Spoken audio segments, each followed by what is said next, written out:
olurlar.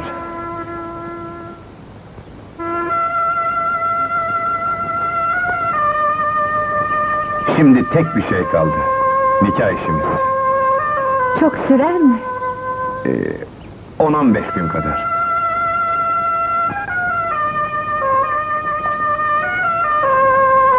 O kolay da, yalnız bu gelinlikle dolaşamazsın. Onun için sana bir elbise bulmak gerek.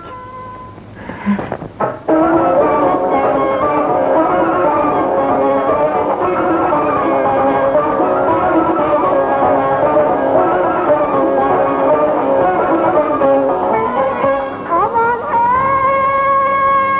hey, aman!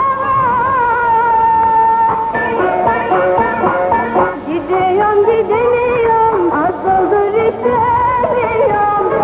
Yandım aman, yanarsın aman, aman öldüm aman. Sen benden geçtin aman, ben senden geçemiyorum. Vay vay, anlarsın kızına, sandıktaki bezine.